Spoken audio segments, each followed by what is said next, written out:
Os ensinamentos do Mestre Kardec. A doutrina espírita transforma completamente a perspectiva do futuro. A vida futura deixa de ser uma hipótese para ser realidade. O estado das almas depois da morte não é mais um sistema, porém o resultado da observação. Ergueu-se o véu. O mundo espiritual aparece-nos na plenitude da sua realidade prática. Não foram os homens que a descobriram pelo esforço de uma concepção engenhosa. São os próprios habitantes desse mundo que nos vêm descrever a sua situação. Como meio de elaboração, o Espiritismo procede exatamente da mesma forma que as ciências positivas, aplicando o método experimental. Fatos novos se apresentam, que não podem ser explicados pelas leis conhecidas. Ele os observa, compara, analisa e, remontando os efeitos da causa, chega à lei que as rege. Deduz-lhe a consequência, a busca e as aplicações úteis. Não estabeleceu nenhuma teoria pré-concebida.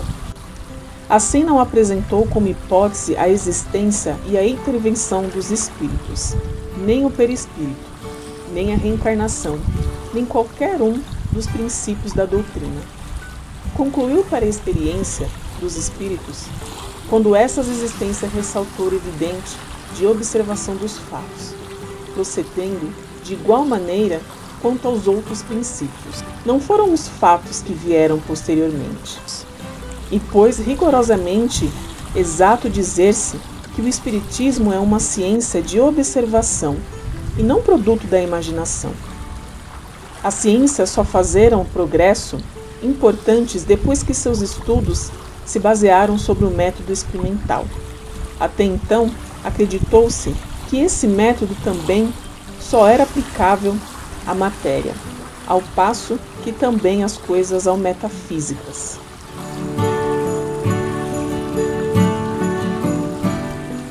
O Espiritismo, restituído ao espírito, o seu verdadeiro papel na criação, constando a superioridade da inteligência sobre a matéria, apaga naturalmente todas as distinções estabelecidas entre os homens segundo as vontades corpóreas e mundanas, sobre as quais os orgulhos fundou costas e os estúpidos preconceitos de cor. O Espiritismo, alargando o círculo da família pela pluralidade da existência, estabelece entre os homens uma fraternidade mais racional do que aquela que não tem por base senão as frágeis laços da matéria, porque esses laços são perecíveis. Ao passo que os espíritos são eternos, esses laços, uma vez bem compreendido, influenciarão pela força das coisas, sobre as leis imutáveis do amor e da caridade. Então, vê-se, desaparecem essas anomalias que chocam os homens de bom senso, como as leis da Idade Média chocam os homens de hoje. À medida que os espíritos se purificam, o corpo que ele reveste se aproxima igualmente da natureza espírita. A matéria é menos densa, as necessidades físicas são menos grosseiras e os seres vivos não têm mais necessidade de se entreenvolverem para se nutrir. O espírito é mais leve e tem para as coisas distantes percepções que não nos são desconhecidas. Vê pelos olhos do corpo e o vemos apenas pelo pensamento. A purificação dos espíritos refletem na perfeição moral dos seres que se encarnados. As paixões animais enfraquecem e o egoísmo cede lugar a sentimentos de fraternidade.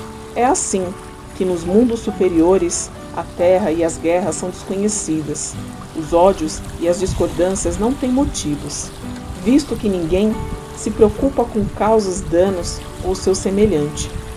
A instituição que seus habitantes têm do futuro, a segurança que lhes dá, a consciência isenta de remorsos, fazem com que a morte não lhe cause nenhuma apreensão. Recebem-na sem medo, uma simples transformação. O Livro dos Espíritos.